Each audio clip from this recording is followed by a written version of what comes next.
this is like the last week of intense training now before you kind of start tapering it down. Week of the fight, travel out to Germany on Monday. Last sparring session tomorrow. I'm on weight. I'm feeling good. How's the sparring been this time? Ronnie says you still struggle to get sparring partners down, but people, since your profile's grown, more people want to come and have a go. No, I wouldn't say that. It has been hard. We've had to use the same guys over and over. You know, the new guys we do get in, sometimes they'll come down once and then that's it. But we're making do with what we have, and you know, I'm fully prepared. We've seen one Brit in action so far in the Super Series, Callum Smith against Eric Skoglund. Did you watch the fight? What did you make of Callum's performance? Yeah, I saw the fight. You know, I wasn't impressed.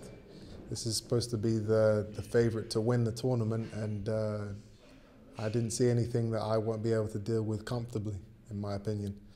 But that's for everybody to see. You know, talk is cheap. Who do you see as the main threat in your weight category in this tournament? There's a lot of unknown fighters in the tournament. For me, anyway, I don't know some of them. So all I can go on is by who I know, and that is George Groves. He's the man with the belt. He's the man that has the profile. He's been in big fights. And we have a history, and you know, the fight fans, they want to see that fight. They've been asking for that fight for years now. So he is the man to beat, in my opinion, in this tournament. He doesn't think you're made for super middleweight. He says if you can make middleweight, then that's where you should be. What's your response to that? And do you think it's a problem? I'm sure he is saying I should be at middleweight because that way he's safe. You know. Weight is not an issue to me, you know. Yeah, these are bigger guys that I'll be fighting, but there's a lot more that comes into winning a fight than who's the bigger man. Heart, grit, determination, chin, speed, power, everything. There's so many different, you know, variants to what can make a great fighter, not just the size.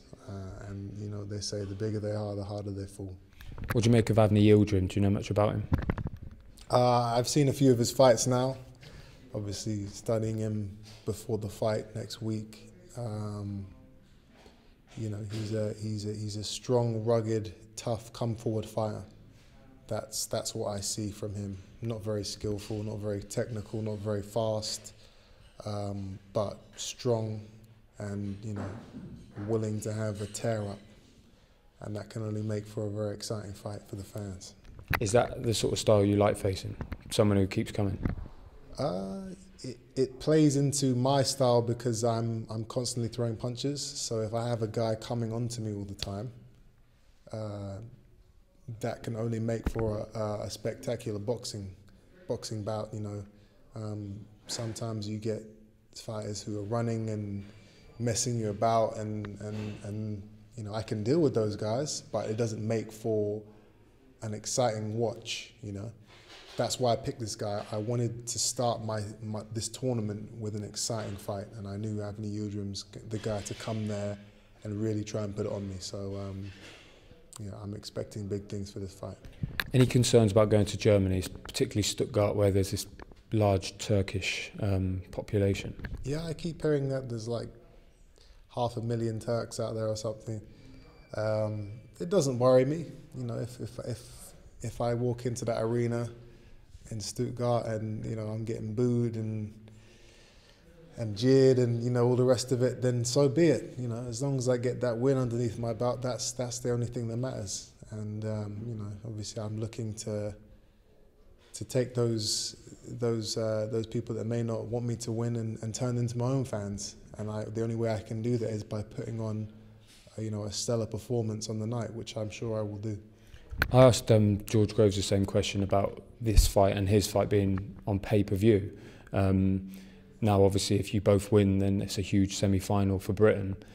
Do you feel like it's a bit of a shame that these two quarterfinals are behind a paywall as such, not free to air, and like when your dad was fighting Nigel Benn, the whole country watches it. It's now only people who are prepared to pay are able to watch this. What's your kind of whole feeling on the pay-per-view issue, and do you think it is damaging to the profile of a boxer like you, and the same with George Groves? In terms of the pay-per-view, you know, it's not my decision. I get paid for my fights by the promoters. I'm not receiving any money through the pay-per-view event. That's separate. You know, I have a set purse.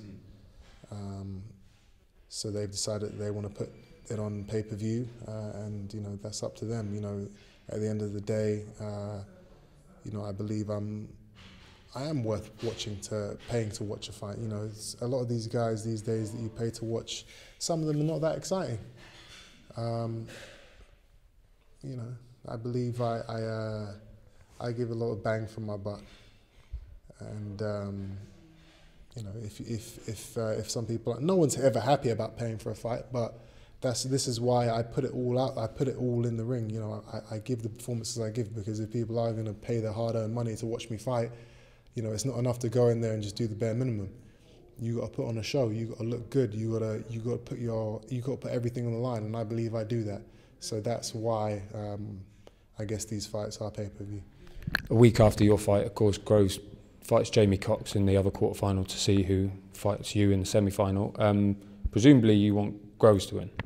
Yeah, we have the history, we have the background, we have the rivalry, the public interest. Like I said, everyone has been waiting for this fight for a long time now. So, you know, hopefully he gets through the Cox fight, and we can give the fans what they want. Do you see any problems for him against Cox? Do you make him a pretty firm favourite? I don't know much about Cox, to be honest. I've only seen one of his fights. You know, he's another unknown, so I can't really comment on that. But George seems pretty confident, and you know, he's an experienced fighter. So if he thinks that he's got it under control to where he can pick him and fight first, then I'm sure he'll come out on top. Both Billy Joe Saunders and James DeGALE have said that EUBANK's going to fight, win this quarterfinal, and then pull out. What do you make of that? Why are they saying that, both? You know, they need to talk about me to get any type of publicity, because they haven't got anything else to say about themselves or about anything in general. So who can we talk about? Who's going to get the most hits online? EUBANK. You know, they can't honestly believe that, because you know, it's dumb. It's dumb. It's moronic to think that I would pass up a fight against George Groves, something, you know, to fight for a belt in this tournament where so much money is on the line, so much profile. I'm just going to give that up for what? You know, I don't really pay much mind to that type of talk. You know, they're just looking for a headline. Did you see Saunders against William Monroe? Did you watch the fight? I saw it. Yeah, very, very disappointing. You know. Couple of more than one person actually that I know said they fell asleep. You know, he's not an exciting fighter. Pretty disappointed in Monroe as well. He didn't really look like he came in there with any real desire. You know, Saunders needs me, but I'm on to bigger and better things now. Do you think we'll ever see the rematch? I hope so.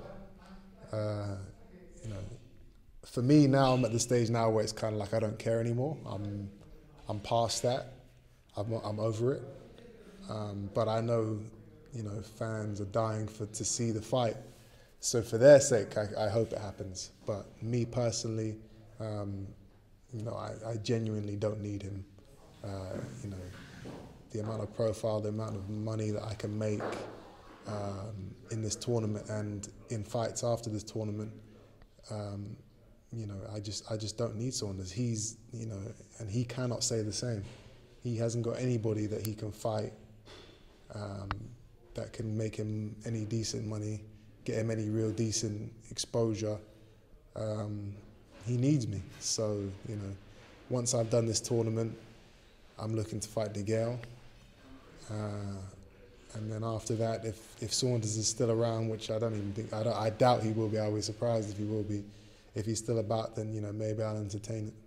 Just one final one on James DeGALE, back punching this week after his shoulder injury, his shoulder surgery. Is that encouraging for you to see? Is it good for the division to have him back and, in theory, then have that belt back in competition? Of course, he's got the belt, so you know, to have him back on his feet is what we want. You know, is what the fans want, and it's what I want as a fight who's looking to unify the division.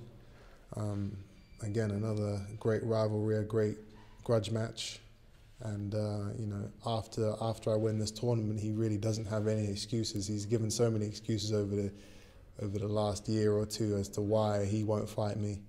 After this tournament, there's nowhere to hide. So, do you anticipate there being any problems with that? Obviously, there's been talks in the past. There's been offers in the past. Can you foresee a situation where actually that fight doesn't happen for one reason or another? I really don't. I mean, it will get to the stage where I guess, you know, I should be like a mandatory, really. I mean, after winning this tournament, it's kind of like, well, you know, what other fighters can he fight? There's Gilberto Ramirez, and there'll be me. You know, who else can he fight? Who else does the public want to see him fight? Nobody.